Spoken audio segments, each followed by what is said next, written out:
Good evening. How are you? I'm good, thanks. How are you? I'm well, thanks. Nice to have you. Nice to have you along. Thanks. Where are you? Where are you located? Where are you connecting in from? I'm from Christchurch. Oh, are you here? Are you in Christchurch currently? Yeah, I'm currently in Christchurch. Oh, okay, cool. Okay, I didn't know. Okay, that's great. So what are you studying? I'm getting my MBA. Okay. Yes. So I'm guessing I'm probably one of the few people from the MBA class in here. I think most of them are having PhD. Yeah. Well, Susan, who's with us tonight as well, you're also doing your MBA as well, aren't you? Yeah, I just started off with a grad cert first to see how I go. Yeah, beautiful. Cool. Oh, Yeah. that's nice. Yeah, so we have some others who are doing coursework, masters or MBA like yourself as well. So nice to have you here. How far are you through, did you say? As for me, it's only my third unit. Third unit, okay. And how are you finding it? It's been great so far. It's definitely different since it's all online for me at the moment. So yeah, it's a new thing, but I like it. That's good. And are you planning to come back to Australia, or are you going to continue your studies from New Zealand? I probably will be studying in New Zealand for the foreseeable future, but I'm looking to go to the campus at some point, also probably late this year or next year. Okay, lovely. Yeah. Oh, that's good. But yeah, it's great that everything's online and a lot of the online resources have been updated, and hopefully students are finding they're quite useful. I know I've done a couple of my units so I teach in the Bachelor of Business Accounting and the Masters of Accounting. So yeah, we've done quite a lot of work to hopefully make that easier and more engaging for students. But yeah, always good to get feedback, and nice that it's supporting online learning as well. I'm also on my third subject, and I'm also online, and I'm in Queensland. Yeah, so that's it too. Like, so it's not just about if you're located really far away, but it's just more accessible for people who are working for whatever reasons. But obviously for you too, Susan, being far away, you are still kind of far away, so you couldn't really get onto campus. But it just makes it possible for students to be studying. So it's a really great time to be a student, I think. So we just clicked over to 5:33. I'll just give everyone just maybe one more minute, just given the weather today, and then we'll get started. So if anyone needs to do anything quickly in the last minute before we kick off, please feel free.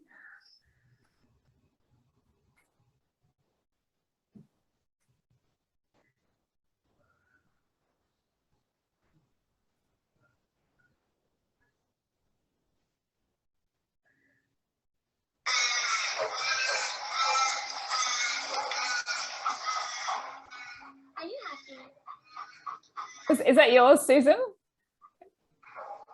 Oh yeah. No, it's okay. It sounds like there's birds in your house. Oh, it's good. a dog in a sand pit that's trying to bury a basketball.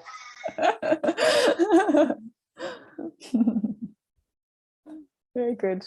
All right, well, we'll just get started with the four of us tonight. This is very nice to have you all. So welcome back. Before we begin, I just do the acknowledgement of country. So I'd like to acknowledge the country from which I'm speaking from today, which is the Yugambeh country. I'd also like to acknowledge the country that each of us lives on and is sustained by. I'd like to acknowledge the Aboriginal people and pay respect to the elders past, present and emerging, and acknowledge that the lands were never ceded, and that inside and outside of the buildings will always be Aboriginal land. So thank you everybody for coming along for the last part, the third part of our Wellbeing Foundations webinars. I hope that you've all so far found them helpful. Again, the core purpose of them is to really transfer some really practical financial skills, and hopefully that's what you're gaining from this.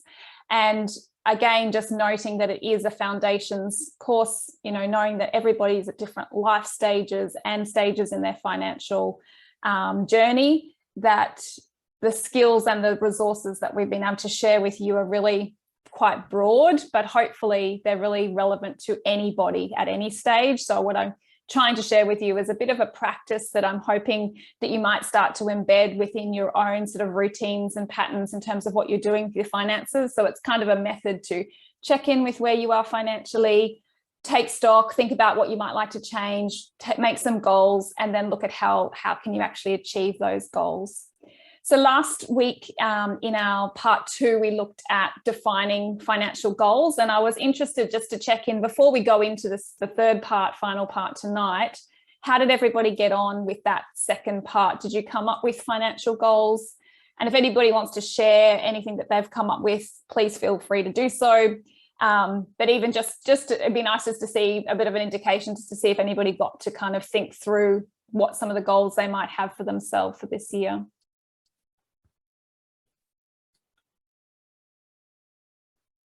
No, and I know it is personal too. I appreciate that as well, particularly being financial. But Susan, did you want to share? Yeah, I put a deposit on a caravan, and I'm going to work at having it paid off in 12 months, and then purchase a tiny home so that I can live on a block, and I've got 3 offers of somewhere to put it, so I can live in the tiny house and use the caravan to travel around. So that's my 2 to 5 year plan. Perfect, great. And so our focus, as we were doing, which is really great though, you're really drawing upon saying that sometimes when we're looking at our finances, we do need to look beyond that 1 year. But for this first kind of sessions, foundations, we were looking at the first year. And that's great that you've identified that it's firstly just a caravan, that's your financial goal, and you'll have a dollar figure like we talked through last week. It's really important to make sure that your goals are really specific. So I've got a couple of things up here. Obviously it looks a little bit messy how it's all joined together, but just having a goal, say, to save money or increase income is not specific enough to really get you motivated. So that's where you really want to make sure, which is great, Susan, you've quite clearly, and I know that you've got a definite amount of money that needs to be paid off in terms of purchasing that caravan. So you can then, and what we'll look at today is, well, what can you do? How can you help support yourself to achieve that goal? So you'd say, okay, in the next 12 months, so you might put a date on it. It might be if you're giving yourself to the end of the calendar year, or you're giving yourself 12 months and you'll say, okay, by the end of April 2023, I'm going to pay off X amount of dollars. And that would mean that I own that outright. So hopefully what you've all done from last week is come away with some specific goals, and it may even just be one goal. And what I was suggesting is to have a smaller number than a larger number, just to get started as well. Even having one clear goal like that is going to be really powerful. It's showing you what your priority is for the next 12 months, and it's going to allow you to focus on achieving that one goal. So it's much more likely, motivationally wise as well, you're going to be able to achieve it if you've just got a smaller number of goals.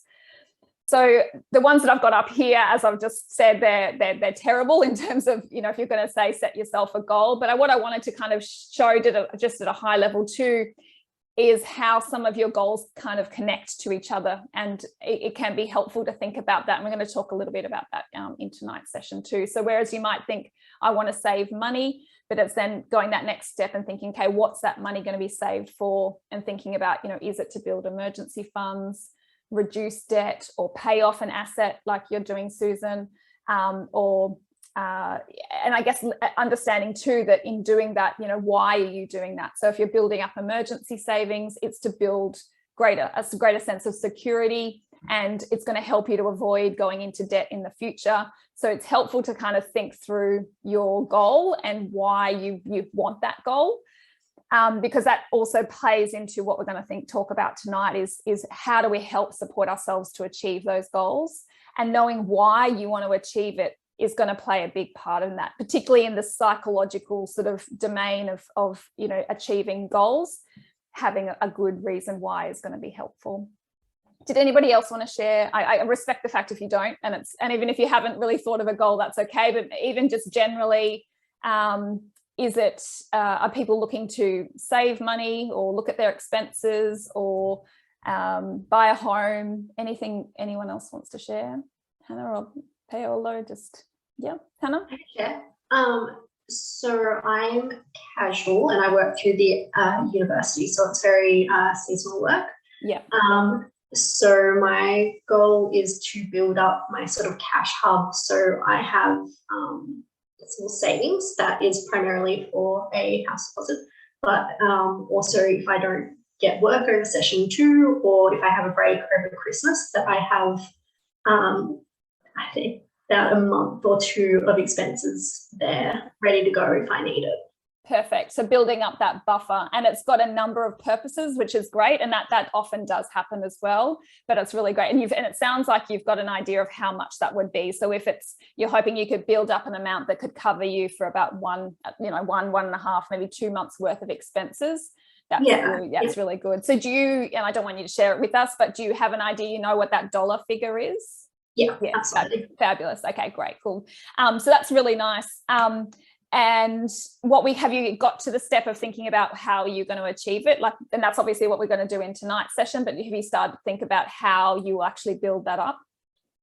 Yeah, so I have all of my fixed expenses worked out. Yeah.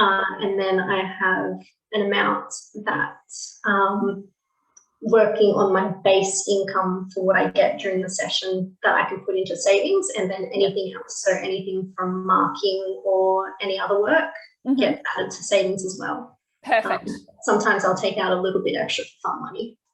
Yeah, that's really good too. So you've got to make sure that particularly where you know that you've got a base amount, that you've kind of got a conservative amount that you know that you can definitely save.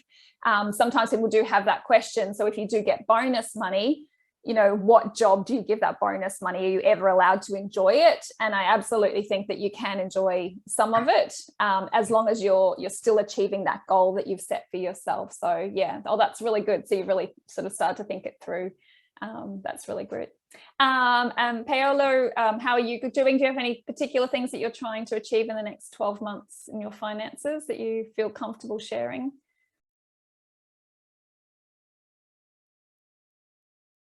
May have lost him. Maybe New Zealand's too. No. Well, I'm still here. It's just that I've been busy as well doing something while I'm listening. But that's okay. Yes, we're essentially planning to pay off our mortgage by next year. Yep. So yes, so we've it's mostly the significant other. It's mostly my wife that's doing all the planning. So thank God for her. Yes. But yes, we've got our finances and we've written them down, and we've put them in notes and in documents, and we've calculated that we should be able to finish off our mortgage maybe in a year or a year and a half from now. Lovely. So so probably by December 2023 is probably a reasonable goal to have. So that sounds like something that's going to be realistic for you. Yeah, that's right. Yeah, fabulous. Okay, good. So we'll work with just me having that kind of background knowledge. I'll try and tie in some of what we talk about tonight to make it relevant to all of you as well. So thank you for sharing those different goals. I guess just to kind of give us this perspective again of what we've gone through in terms of these webinars. So starting at point A, which is the reason why I want to reiterate this again, is that this isn't really a one-off thing that I would encourage people to feel like, okay, we've done this with me, I've done this webinar, I don't need to do that again. And I'll mention this again at the end of the webinar too, is that this is almost a process that I would really encourage. I know we talked a little bit about this last week, but encourage you to do frequently. And how frequently is up to you, but I'm hoping that as you go through this process, you're sort of seeing the value of it and you're starting to feel more in control, you're understanding, and you've also got a system with those worksheets. You may have modified them to suit you, and that's exactly what they were there for. So if you want to change things, absolutely. But I hope you're feeling like, okay, this is a bit of a process that I can continue to do. And I'd really encourage you to try and cultivate it to be a practice, a lifelong practice where you check in with where you are. It might be once a year, it might be every 6 months. Initially, if you're somebody who's having trouble with tracking their spending or something, you might do it more frequently. but you can at least have one place you can go to and check in and say, right, this is where I am financially. I can fill out my personal balance sheet. I know what I owe. I know what I own. This is where I am. And there's a lot of, I think, peace of mind in that knowledge and having somewhere that you can go to have that. So that's what we've done in terms of that point A. So we've got an understanding of where we are. Point B was what we did last week, which was sort of saying, okay, so this is where I am. So not just the financial stuff, but also some of the psychological pieces around money too. You kind of, and I'm not expecting in these 3 weeks that you would have completely thoroughly engaged with all of this material, but hopefully it's got you started. So you might still want to go back and do some of it more thoroughly. It might prompt you to think you want to talk to somebody else about it. It may be me, it may be somebody else, but there may be parts of this financial situation that you've looked at that made you think, oh, I want to talk about this or look into that in more detail. But at least you've got more idea of where you are financially. You've looked towards, the next 12 months and said, right, okay, if this is where I am, where do I want to go? What is it that I want to achieve in the next 12 months? It may have brought up something particular, but for what's really nice is that we've got quite a lot of different goals. And you've been able to think about what is it that I want? What are my priorities for the next 12 months? So you've been really good in being able to define what those are. So that's your point B. And obviously, as you can imagine, this time next year, you would have achieved those goals. So you could go through this process again and at least celebrate the fact that you've achieved what you set out to do. And then take stock again, say, right, this is where I am. This is now, I've got my caravan paid off and that's where I am. I've saved up my money, or you would have already done that. I've saved up my money and that allowed me to not have to work over the summer or whatever it may have been, or I've paid off my mortgage. Now what I want to do. So you can then look again, take stock. This is where I'm financially. What do I want to do in the next 12 months? So it's kind of helps you to keep rolling through it. So this next bit then is looking at, okay, so how am I going to get there? And the key thing that we will go through is that last tab in the financial wellbeing worksheets, which is really planning out in detail. It's in accounting terms, it's what we would call a cash flow statement. So you're going to actually be able to see, okay, so if I'm starting with a set amount of money, and then I've got money coming in, money going out, and you can do it monthly for 12 months. You can actually take control and start to see where your money is going to be going and where you actually want it to be at the end of that 12 months. So I'll talk you through that in detail in a minute. But before we do that, I just wanted to also raise, I guess, thinking about what are some of the things that you can do to support yourself to achieve those goals. So not only obviously what we'll do. So the first part is obviously the financial strategies. So we're going to look at that cash flow statement and really understand what's coming in. And it sounds like you're all on top of this already as well, which is great. And it may just be tweaking that cash flow statement and really being clear on, okay, what if I did get rid of Netflix, or what if I, did renegotiate my mortgage and that changed? You can actually see what the net benefit of that is going to be. Or what if I could pick up another casual role or a bit of extra marking? How much quicker am I going to get to that goal? So it gives you all of that information. And that's what all of this is about, is making sure you've got that information. So part of this, supporting yourself to achieve the goals is having those financial skills. Ability to plan, to track how you're going, track your progress. That's going to keep you engaged in achieving the goal. But of course, it's not just financial. We've got to acknowledge that there's going to be some care that's going to be taken in terms of your emotional well-being too, and your psychological, the impact of perhaps you might feel like at stages, depends on how tight you're going to be needing to stick to a budget. You might get frustrated with the process. You might feel like you're not making progress. Something might come out of the blue, an expense, that you weren't anticipating, that kind of puts you off and takes you off track. So it's helpful to kind of think about how are you going to support yourself through those times as well.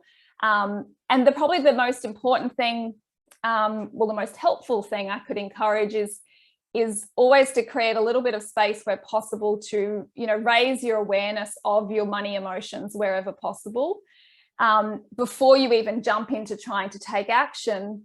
To create a little, often with money, we're very critical of ourselves, and it's important to try and just observe the emotions that you have and how you're thinking and feeling about money before you start judging them where possible. So if that's facilitated by, journaling, taking note of things maybe once a week to sort of check in with yourself, like, how did I feel about that? Or why am I so angry about interest rates rising? Or why am I so angry that my friends just bought this and I feel like I can't get it because I'm saving up a buffer amount of money? Those kind of things. Just allow yourself to take note of them and make sure that you value them too. Even those emotions that are difficult, they're helping inform you and give you important information about how you can actually improve your relationship with money as well. So a lot of people find just noting them down can be helpful. If you've got somebody also and this is kind of jumping into the third area about having a support system, if you've got people that you could talk to, I know talking about money, if you've got a partner and then you're on the same journey, so Paola, you've got that, you're paying off your mortgage together and you have your wife that you're working through that with, you can obviously talk about some of these things and hopefully even some of the feelings that you might have around it too throughout the journey of paying it off. It can be really helpful. For others, it may be a friend, a neighbor, a counsellor, whoever it may be that could help you. Just know that part of, achieving these goals is it's the intangible piece, but it's going to be really important as well. And we often forget about it in terms of money. We always just think about the numbers and adding those up, but the emotional, psychological stuff is really important too. So yeah, think about how you can support yourself emotionally. I would encourage you to celebrate your progress as well. So you've all got some really great big 12-month goals.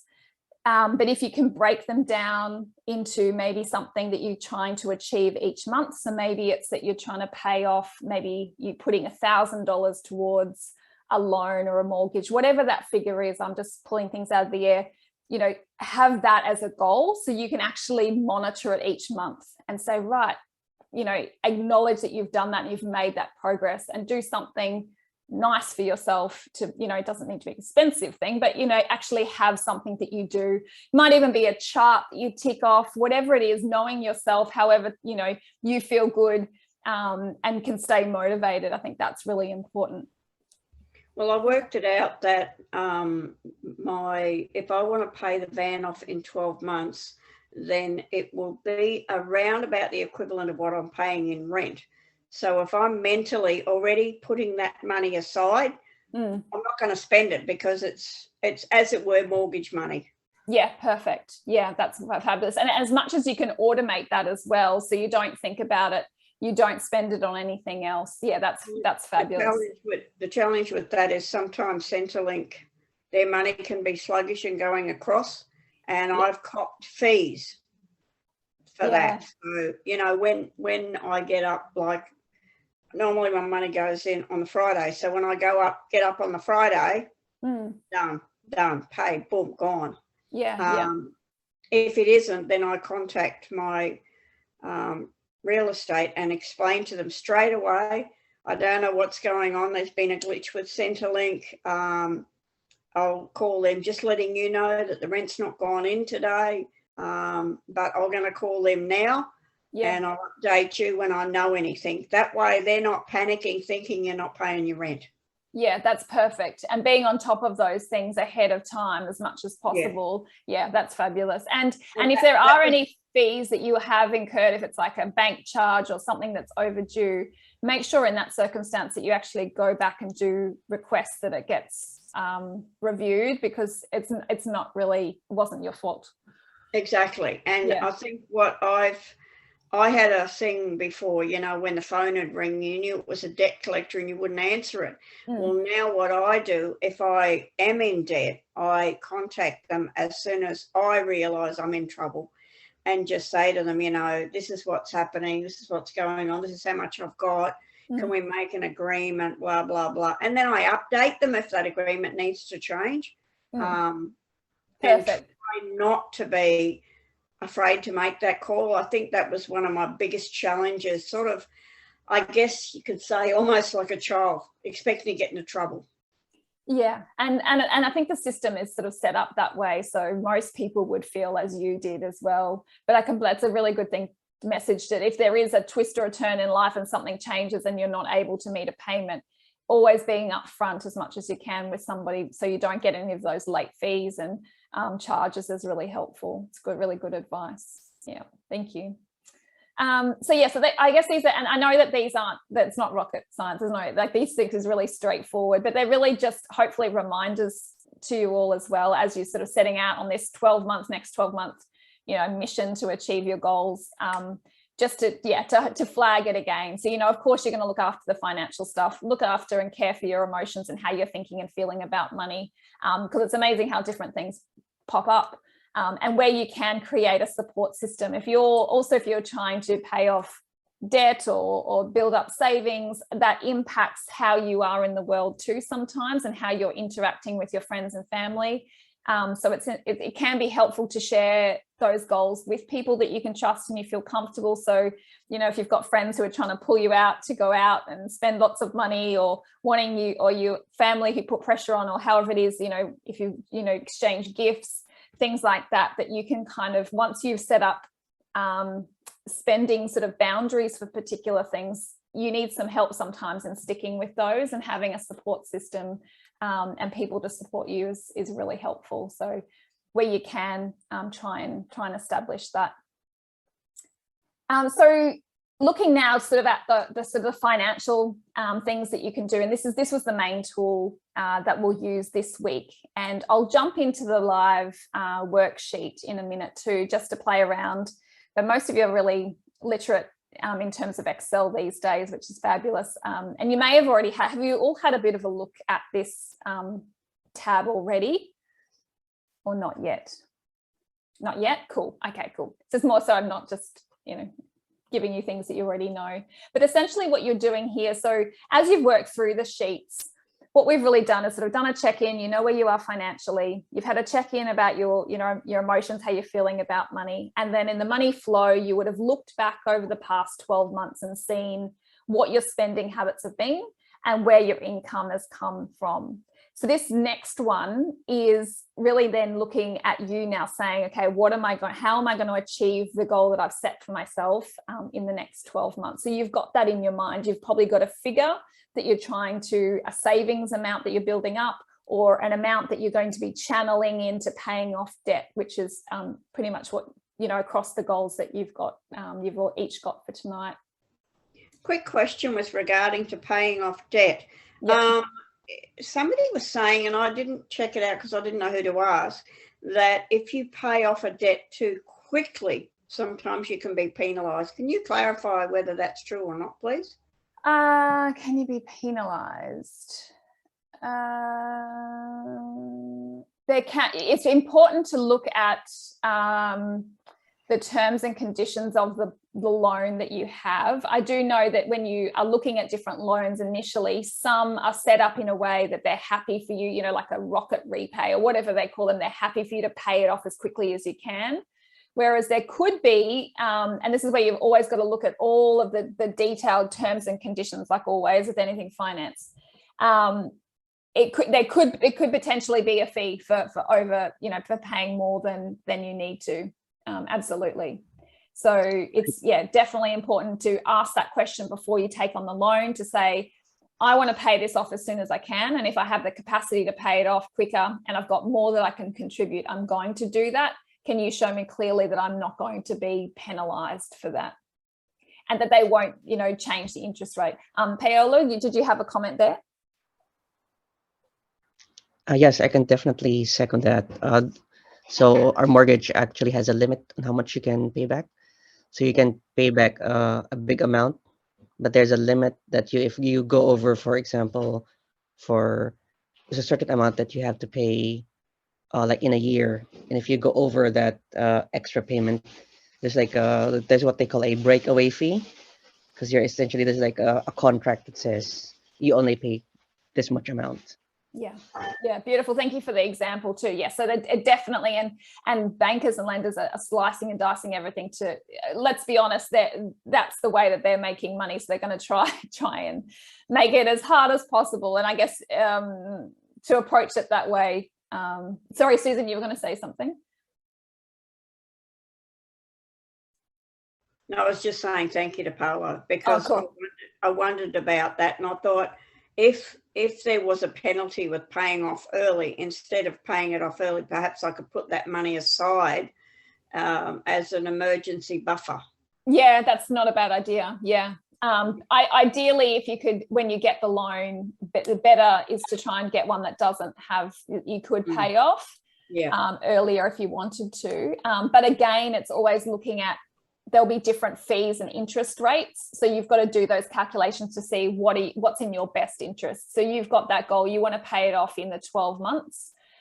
So what's going to be possible for you to do? And once you're locked in, and if you say you do go into a situation where you have got a loan that you can only pay off a certain amount, and you've done your analysis and you think, well, that's actually going to work for you and help you to achieve that goal. If you do get any extra money, building up an emergency buffer, if you haven't got one already, is absolutely a really good thing to boost your financial well-being. You know that you've got that, like Hannah's going to do as well.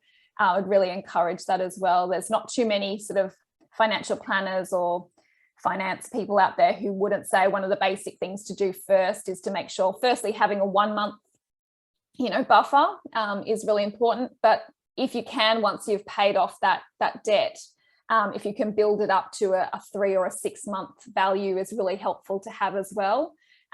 It just means that you've got so much peace of mind. And particularly as you then, if you were to, depending on life stage and age, etc., but that's probably 3 to 6 months is good if you're possibly a young single person. If you have a family, I'd probably encourage somewhere between 6 to 12 months worth of expenses if you've got children to also care for. And then going into retirement, you'd want to always have access to 12 to 24 months worth of expenses as well in a savings account, just to keep you in a really secure position.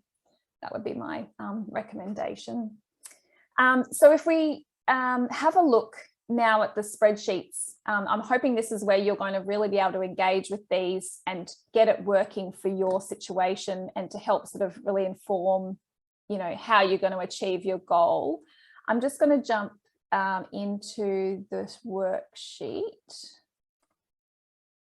So just let me know, can everybody see the worksheet live now as opposed to the PowerPoint? Is that all right there? Yeah. Okay, cool. So the example, I'm just going to kind of talk through, just so that everyone can use the worksheet. What you'll see that you begin with is really your, as I said, it's like a cash flow statement. So you might start with whatever your opening cash balance is, if you've got like a transaction account. So it's kind of like where you're beginning, and you would link that to your financial resources. So that's your cash balance at the beginning. And obviously your months would change here as well. So you're starting in May, so you would update that. And what you're really doing is you're kind of, I don't have a link to the worksheet, but I can email it to you. Jody sent it out, I think, with the original registration, but yeah, I can absolutely send you a copy of it at the end.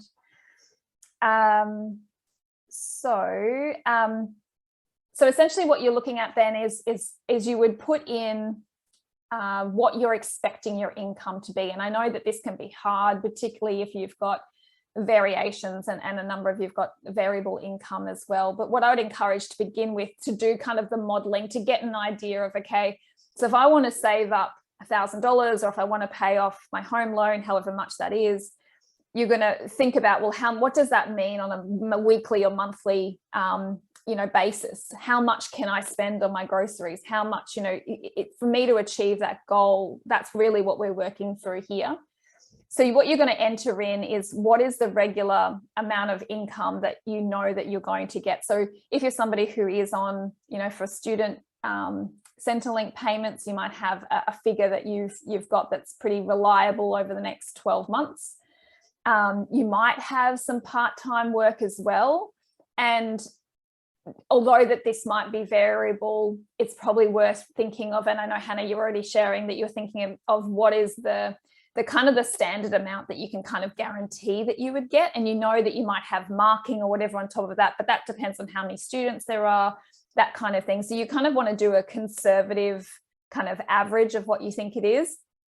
And as you said, if any more comes in, you've got a pretty clear idea of what job you're going to give that money. You're just going to either, get that savings amount up quicker. You might achieve your goal quicker, or you might achieve it, you know, maybe in 7 months, 6 or 7 months, but you might be able to enjoy some of the money as well, depending on how it works out.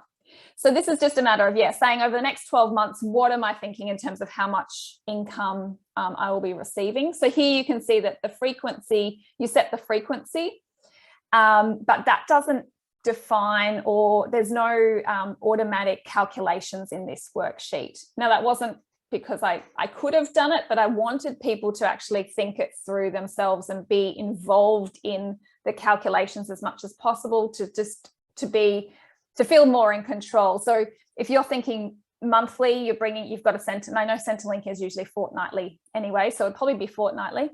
But you would just multiply that amount by 26.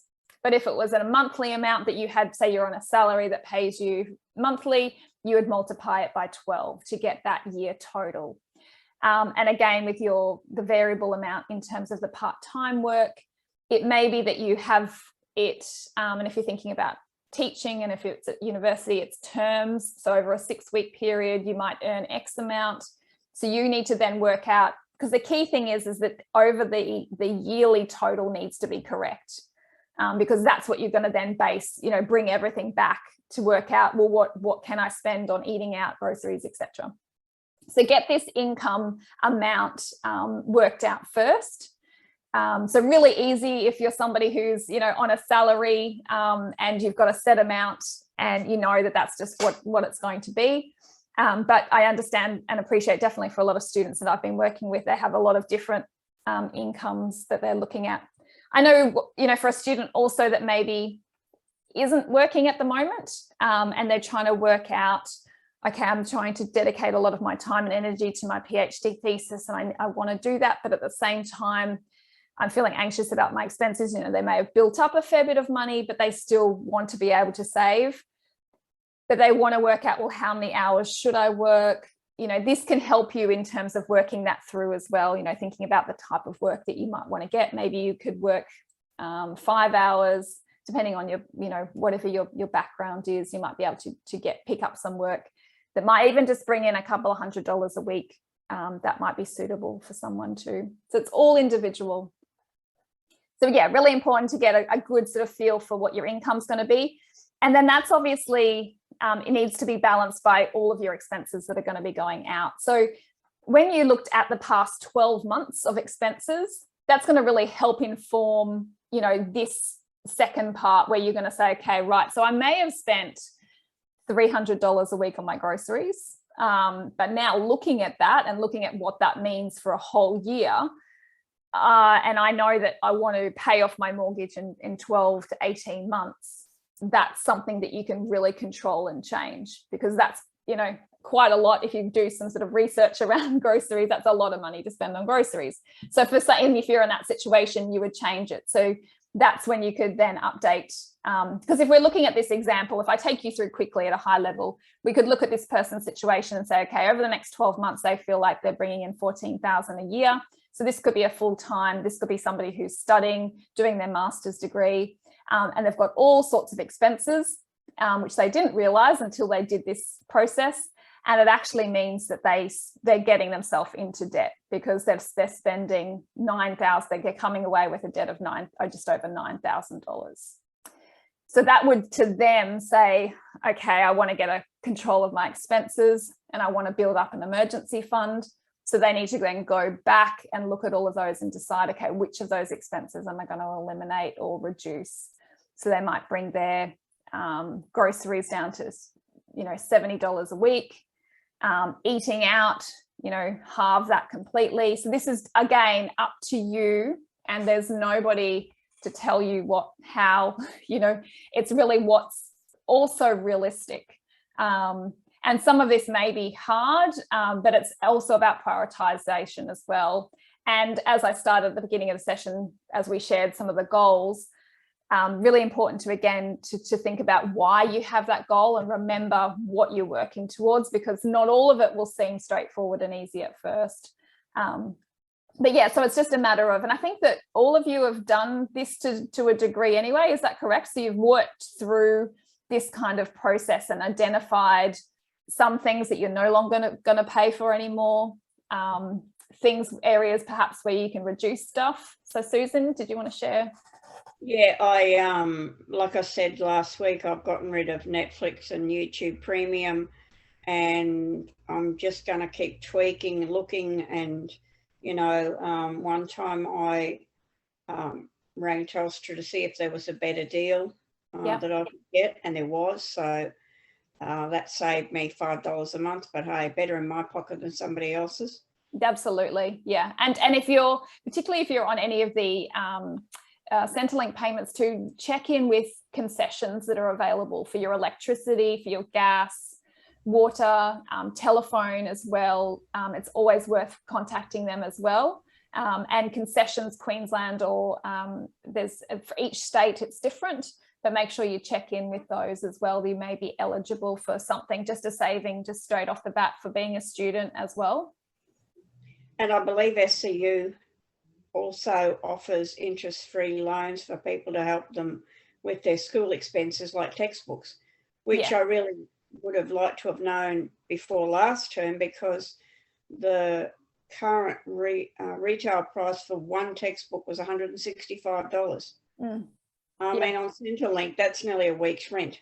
Yeah, absolutely. Yeah, that's really tough. As I said to him, is there an earlier version, a cheaper version? Yes, and I would even encourage, being a UA and lecturer, to contact, even depending on how the textbook is delivered. We also have the ability to give some free access depending on your situation for students. We can contact the text. We've got different ways that we can do that as well. So I would really encourage you to do that as well, and just reach out to your UA or lecturer and just say, is there any way that I can get a discount? This is my situation, or could I get a free access to the textbook? I think the library has, I think they had at that time 3 editions. So that was 3 students who could have access at any one time. So until I got my textbook, because I obviously had to save up for it, because I'm an old school, needs the. Yes, yeah, so am I. So don't. I need them as well. I saved up for it, but until that arrived, I was utilising the online textbook, which was, I think, last year's edition. But at the same time, I was also accessing it very early or very late at night. So I wasn't hampering anybody else who was also looking to get access to it, because I thought if we all go on at the same time, someone will miss out. So. Yeah, but try and access your contact your UA as well, and just see if they can actually give you a dedicated. You can actually have your own copy of it for free. So it's another option. So absolutely. Sorry. They did offer me the ebook, and that was only going to be $85. I'm like, okay. It's still a lot of money though, isn't it? I really appreciate that for students. It's, you want to try and free up as much of your stress load. Take the fun. Because you get assignments due. because and particularly at this level of education too, that you're all now engaged in, it's really important work. So so I hope that in doing the calculations that you've all sort of shared that you have been doing, and it's helped you identify where you can shave off expenses. And this isn't for me. Did you use a spreadsheet like this? Did you use mine, or did you just find, writing it out in hand? What kind of method did you use?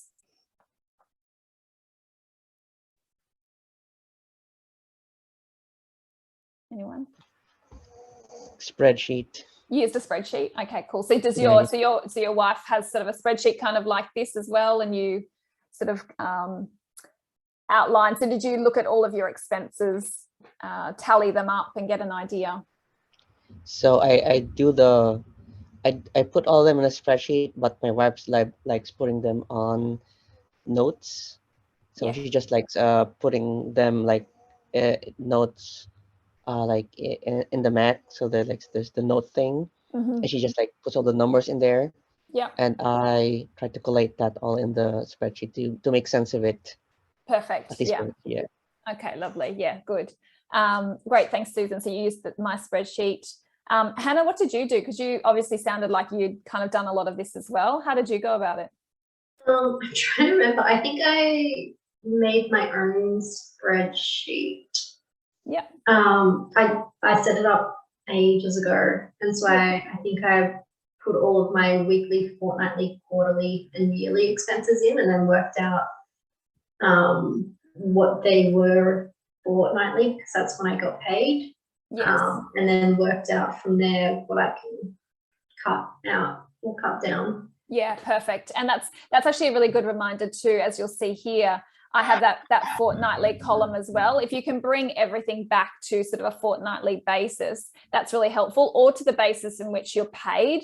That can be really helpful. So then you know, okay, so for every pay, I need to put aside, $140. That's for my groceries. I've got $50 for my eating out. So you can kind of use that as the budgeting kind of cycle for yourself. So that's a really good thing to do. So if you haven't and you feel comfortable and feel like this is helpful, I'd certainly encourage you to try and use this to input, what your expenses are going to be. And what you can see in terms of the side to the area to the right is that obviously, yes, like your electricity and some of your expenses aren't fortnightly or weekly, they're quarterly. You might have rego, you might pay yours every 6 months or a year, however you do it. You can actually then input to get a little bit of an idea of when those big chunky expenses occur. You can plan for them in that right-hand section. So you know that you've kind of got to build up money, and at the bottom you can start to see what the net cash flow effect is going to be. So it can help you as well see where you might need to put money aside, a couple of months ahead, depending on where you are in terms of that. So I guess this first bit is really sort of saying, so you've got your goal, and then this is helping you to sort of start to get into, and as we can clearly see, and it's nice because we know that what we're going to do is either increase our income or reduce our expenses. That's pretty much the pathway to achieving the goals, the financial goals that we're setting. So you can look at those two sides and consider, well, what are some of my options?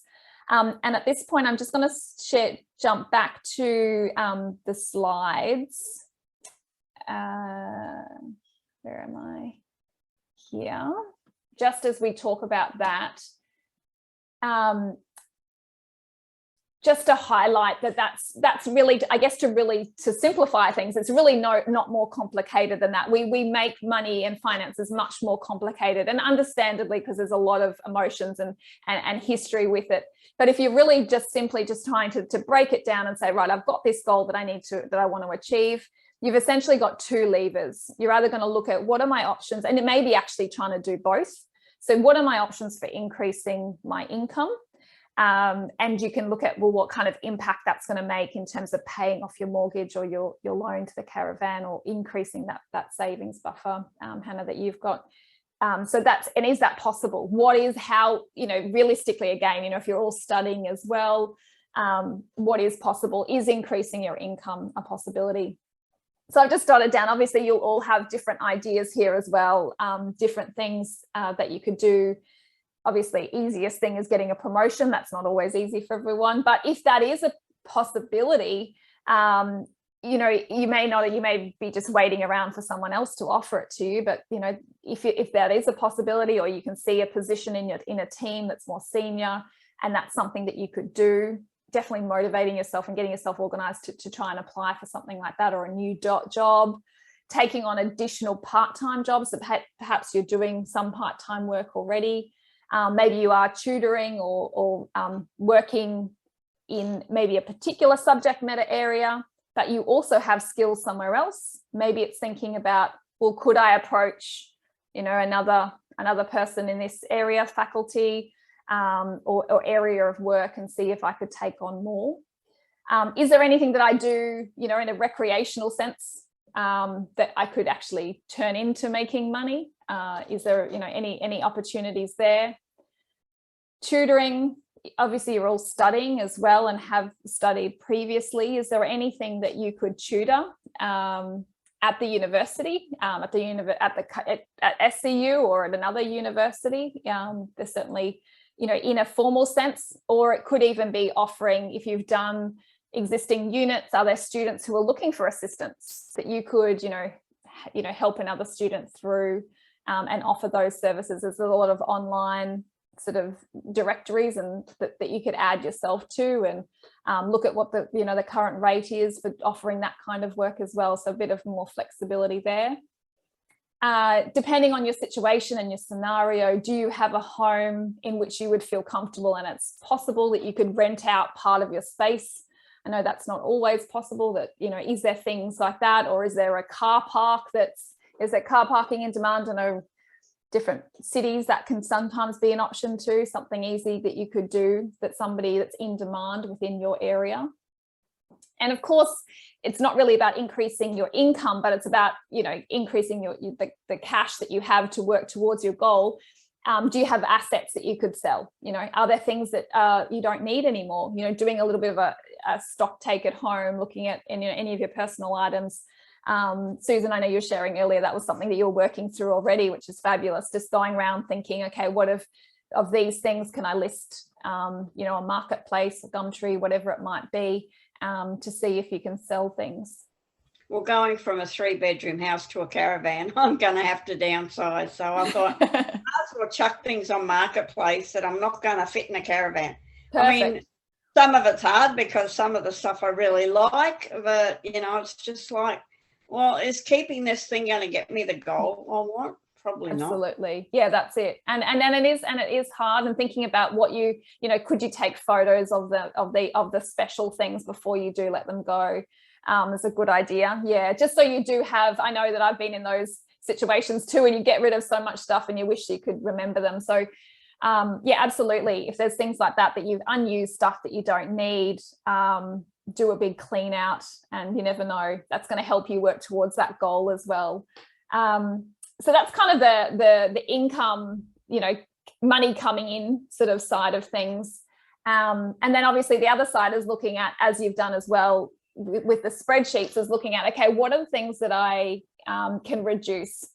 And it's looking at each of those individually. The biggest expenses that people usually do have that get out of control are their groceries and eating out, and setting yourself, a realistic goal around, what that could be.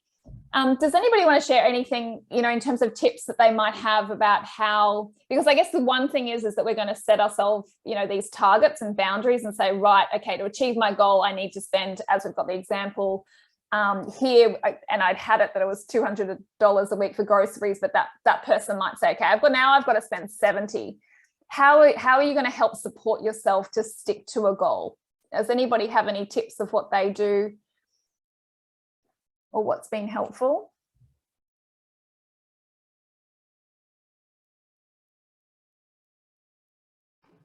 I plan everything. Yeah. So I meal plan and I click and collect, so I don't go into the store. And then I filter by unit price as well, so I can choose the cheapest. If I need anything online, I've got a discount browser extension thing that puts in a code. Generally, if something's more expensive, I will make a note of it in my phone, and then I'll come back to it in a few days or a week or whatever, and then reassess if I really do need it. Mm-hmm. And sometimes if I don't spend much of my fun money for that fortnight, I'll transfer it over into my savings account, just so that it's out of that temporary money and then into the long-term goal, which makes me happy. Yeah, perfect. They're really, really good tips, and a lot of the ones I use too. So yeah, that's so cool. And thanks, Diano, too. So you're sharing, so you create a shopping list as well. So yeah, planning, being, having forethought and supporting yourself through, and certainly the click and collect can be really helpful for those who have access to that facility. It means that before you even check out, you know how much you're spending, because you can, put a whole lot on the conveyor belt and then get to and you're like, oh, it's like $10 over. You get the alarm bells ring. You can't really give. Well, you could give stuff back. Who cares? If you want to stick to your budget. But I definitely encourage the click and collect is really helpful. Helps you to stay knowing exactly to that boundary.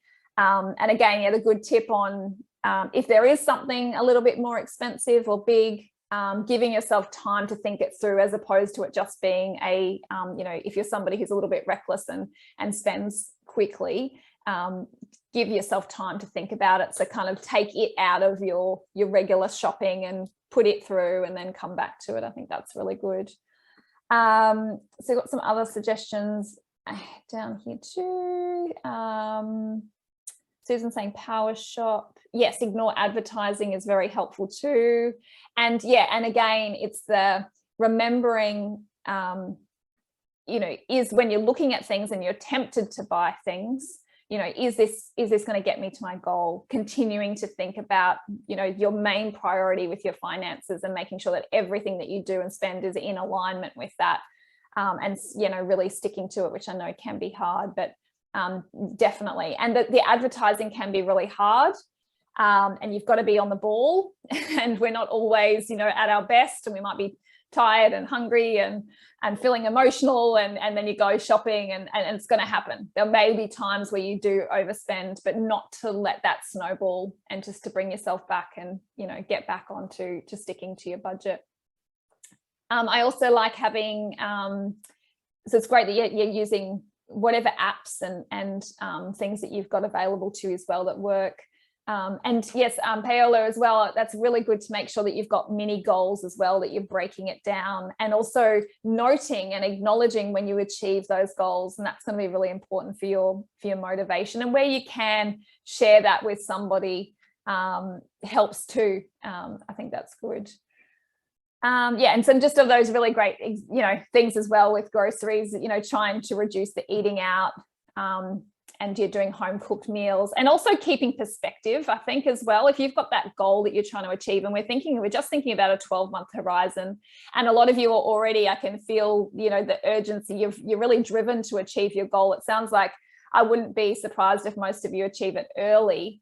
You know, keep that going, you know, knowing that it's just this 12 months. I need to stick to this to achieve this goal. So not to feel like, oh, forever I'm going to be eating just rice and, you know, beans and, you know, whatever it is that you choose, but know that I want to do this right now. I can eat healthy in a cheap way, but it's going to help me to achieve that goal. And that's really important to me right now. So yeah, so that's and another thing that can be helpful, I haven't heard this so far from any of you, but if there is sometimes people do struggle with credit cards and debt, and if they just get tempted and they'll buy things with their credit card, getting rid of that and eliminating that altogether is really going to help you, and move towards just having a debit card that you transfer. You might have sub accounts, and each fortnight when you get paid, you transfer the $70 or whatever it is. That's my shopping amount. You spend that, and once it's spent, it's spent. You've just got to make do. So you really help support yourself to stick to those boundaries wherever possible. Even so, for some people, although it sounds really old school, taking cash out, having an actual cash flow management system can be really helpful too. An old school method was having, you know, physical envelopes that you actually, if you're really trying to stick to something and achieve it. Susan, did you use those? Yeah, but they're so effective, particularly for somebody who's quite a shopaholic. If they've got that and it's really visual as well, and they can feel the money, it can help you to change some of your spending behaviors. So even for a short term, if you're trying to stop yourself from spending on, if it's eating out, or maybe it's, for some people, it's whatever it is, it can really help. Susan, did you want to share? Yeah, when I was working with some disability clients, they would have an allocation of cash every day. So they could go out and they could spend the money, but they were only allowed to spend the money for that day on the envelope. And I thought, it's so simple, but it's so smart. You've got an allocated budget. You know, say you've got, like, I don't know, $5 or $10 is your byweight money. Yep. And when that's gone, and then someone rings you up and says, oh, do you want to go out for coffee? It's just, well, I've just blown my $10 on breakfast. No, sorry, not today. Maybe we can do it tomorrow. Something along that line. Yeah, absolutely. And you can do it. Yeah, you could do it daily. You could give yourself, this is the amount that I've got for my grocery, whatever it might be, or it might be for a particular category. So you might have, maybe for somebody who really likes buying clothes or shoes or whatever, or electronic goods, you give yourself that monthly amount. And once it's spent, it's spent. And then I think it really starts, you take more responsibility for it because you're seeing the cash. So and I think with Corona as well, you know, the likelihood that people could lose their jobs, you know, those shoes might look drop dead gorgeous, but if you lose your job, are you going to be able to eat your shoes? No, exactly. Put money aside to buy food. Absolutely. And that's, we've had a lot of shortages, so it doesn't hurt to, you know, instead of buying a little bag of rice, buy a sack of rice and put it in Mylar bags. Yeah. Put it in a dark cupboard, and you could probably have rice for a year. And people go, yeah, but that's just rice. Do you know how much you can do with rice? Yeah, absolutely. I think amazing amount of meals. Yeah, I think Paolo, you were saying that too. So buying things in bulk is really good, and breaking it down and getting, absolutely, and making sure that you if you're somebody who can. Don't do it if it means that, you know, if you buy the bulk biscuits but you eat them all in the week anyway. But if you're you know, disciplined and you can break it down and it can work for you, absolutely. I think that's a really important. You also pulled out of another big important issue too, Susan, which I think is important when you're looking through these expenses. It's often worth ranking them in terms of priority, just to keep that in your mind as well. So just what you did there, thinking through, okay, housing, food, electricity, if you were to have to cut from somewhere, and I've kind of split it into fixed, you know, non-negotiable things and discretionary, but it might be worth you thinking through, okay, what is most important to me if it came down to it? So you know exactly where you would cut things from if you were in that situation. So yeah, absolutely. So as we've said, I know we're kind of going over time now too, but we're coming to the end, that looking at all of those different things that you can do and think about in terms of bringing the expenses down, reviewing them, but not reviewing them excessively. So you know, you don't need to be is everyone still able to hear me? It says my internet's unstable. It's all good. Okay.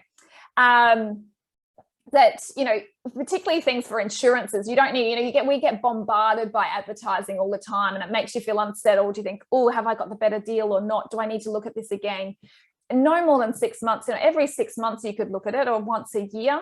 I often say, you know, if you want to create like a money month every year, money May, if we're in it now, set that month and dedicate it to reviewing all your expenses. Do that once a year at least. And then you know that you're in that process of doing it. And if you see an ad for something, just put it out of your mind. You say, I've reviewed it, and I know that I've got that month in which I do review it every year, but I'm not going to waste my time and energy doing it.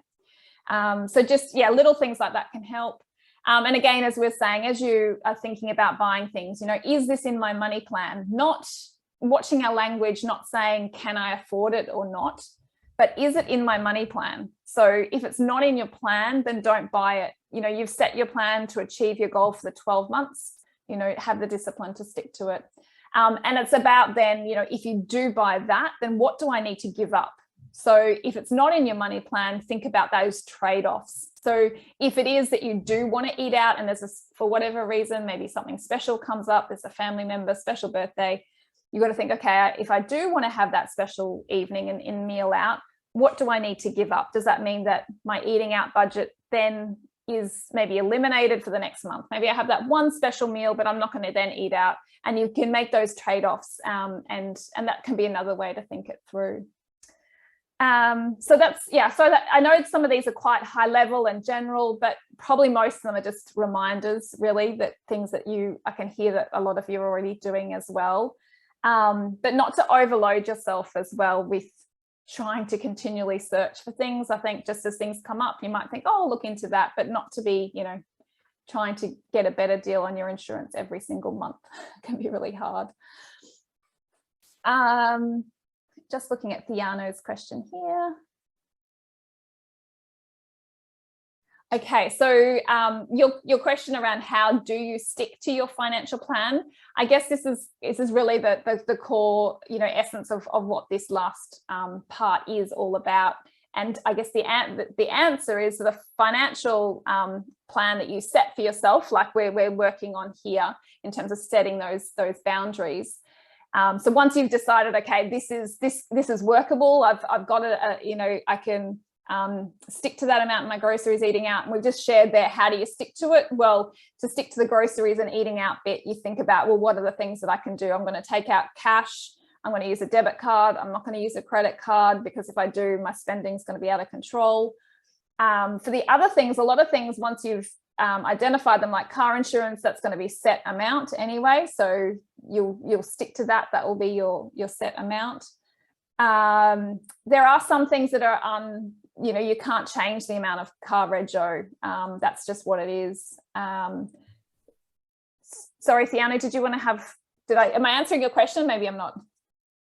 Yes, hi Liz. You Hello. answered the question, but I just wanted to, it's kind of subtle because it touches the mental, the mindset. We can plan.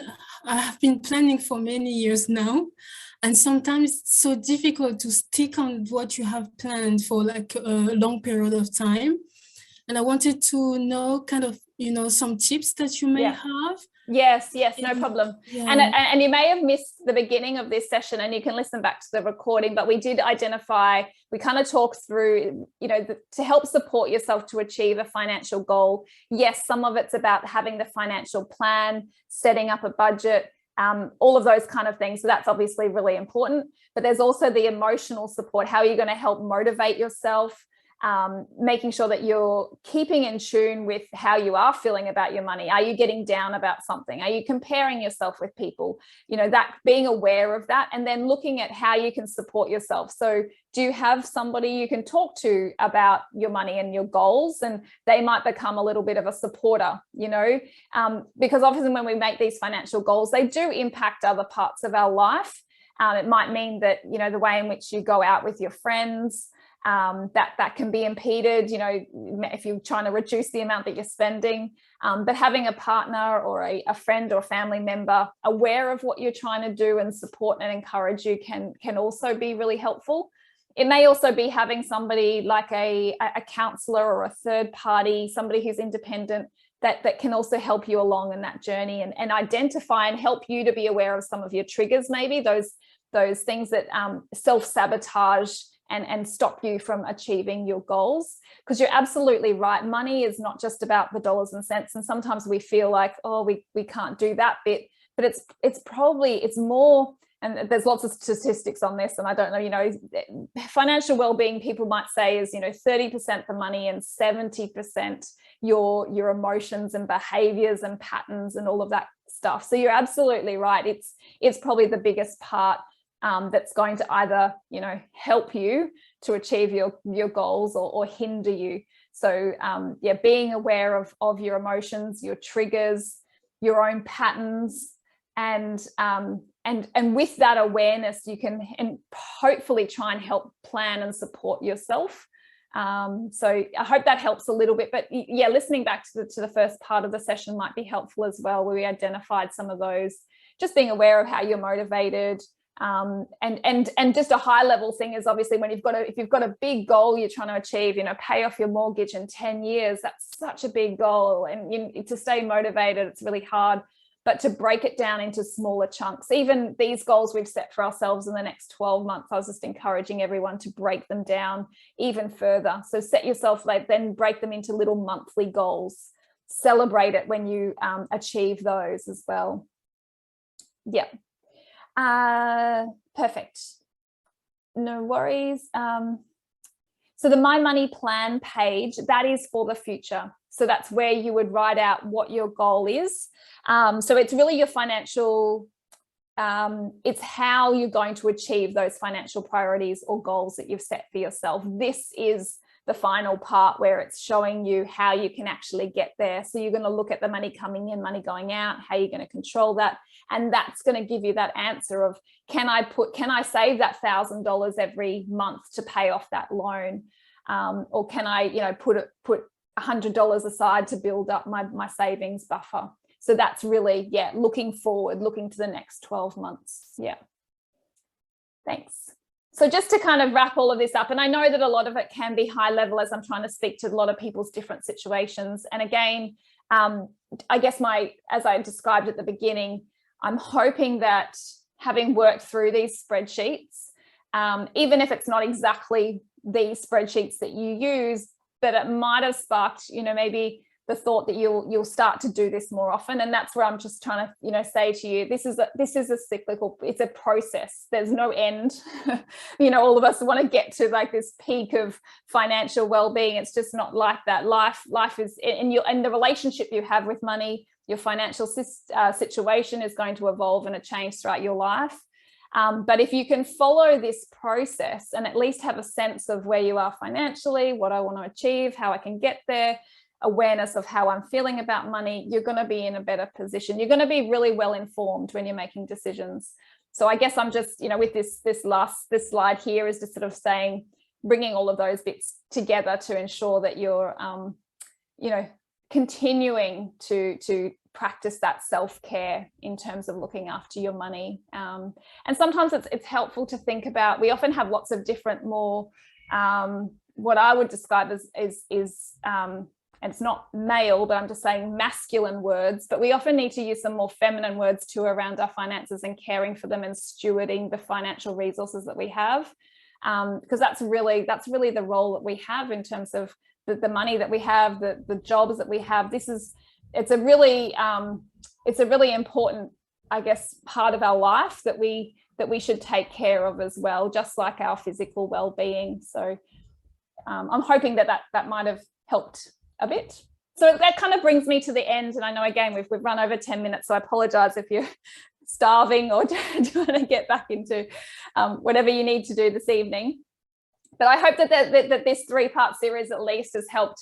As I sort of acknowledged at the beginning, most people find money overwhelming in some degree. Some part of it overwhelms them. But with this kind of systematic approach, bringing it down to the simple elements, being able to track it and understand it, I'm hoping that's hopefully given you a little bit of peace of mind and a sense of control, and maybe a little bit of excitement about, enjoying managing your money too, which would be a really wonderful outcome. So that's really the final thing. So it's having the awareness of where you are, focusing on what your financial priorities are, and then feeling empowered to change your situation, and now having sort of systems and resources to help you to do that.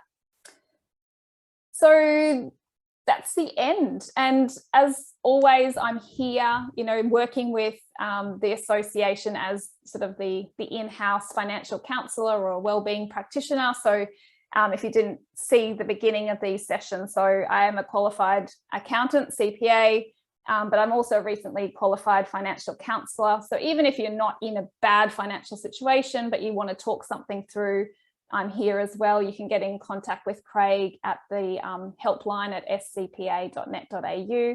Happy to talk through anything. I've had quite a number of clients and students come through, which has been really nice to hear what they're doing and help support them in working through their own situation. So really happy to help if that's at all something you want to do, even in 12 months time and you're still studying at SCU and you think, oh, I just want to talk to someone about this, I'm here if you need anything. Okay. And in terms of the end of this financial wellbeing, so it's kind of a 3-part series that we've got, but I also do run sort of once a month. I'm trying to do sort of ad hoc topics. So we did one around HEX just last month, and I try to do those at the Gold Coast campus. I'm located on the Gold Coast, but I'll be there live, but you can also tune in and connect in online as well. So we've got a little bit of a proposed plan for 2022. So I've got sort of some debt management strategies is the next one I'm going to do at the end of this month or early June. Around tax time, do one around tax as well, just talk about some of the key things that might be helpful for people. One on investing. So this is just a little bit of some topics that we'll be bringing up. Susan, did you get on the list to be enrolled in all of them? So I think what Jodie will do is she will I don't know how she usually communicates to everybody, but all the students should get be notified of when, just like you did for these. So you'll be notified as well for those as well.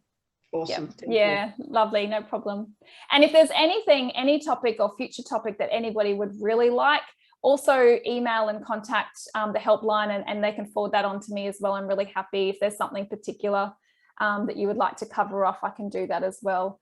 So it's really, I'm just trying to provide everybody with information and education around finances that can help inform you and, you know, help your financial situation. So yeah, so I hope it's been helpful, and it's been so nice to get to know some of you as well. And please stay in touch. Diano? Yes, I have a final question, because Sure. I think there was a technical issue with the last Zoom call or Zoom. So I wanted to know if we can be provided with the slides only.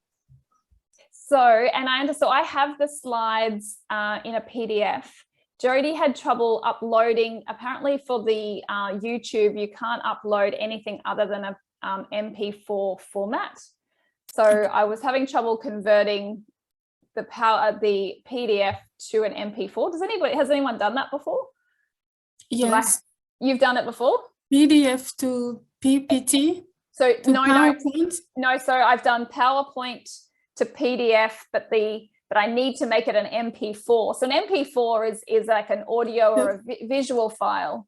Yeah, so that was my only bother. But what I can do is I can request that Jody sort of send out, maybe at the end of this, to everybody who registered for them. She can attach that PDF file, so you have them as well. The only other thing that I would suggest is that when I ran this series last year, December, we also recorded the sessions. So on the YouTube channel, there is the sessions that I ran then. So they've all been recorded and they're uploaded. So it may be helpful to listen back to the part 2 of that one as well. Yes, I've seen that. Oh, you've seen it. Okay. Yeah. And I did change it slightly, so I know it's not ideal. And the technical issue was all on me. I just forgot to record the session. So it was absolutely my fault. I'm not going to pretend. So when I set this one up, I set it up so it recorded right from the beginning, and then I'll just edit it. But so really sincere apologies for everybody. I know it's I'm going to compliment you on just keeping it real, girl. I'm glad I'm not the only one who does stuff like that. Oh, I know. Every time, and even you put a sticky note on record, I forgot. So I haven't taught for 2 months now, so I was out of practice. But anyway, say lovey. So I do apologize, and I know it's annoying, but that's all I could do for you. But were you here for it though, Fiona? You were here last week, weren't you? Yes, I was here. Yeah. But I know it's helpful to listen back to them. But apologies. No worries at all. Thank you very much. Liz. No problem at all. I'm so glad. Yes, I'm so glad that everyone's been able to come along, and thank you again. But I hope you all have a nice night, and stay in touch, and good luck with your goals. I'd love to hear how you go achieving them. So please, let me know. Reach out. Thanks, Liz. Yeah, cheers. No worries. Thank you. Enjoy your night.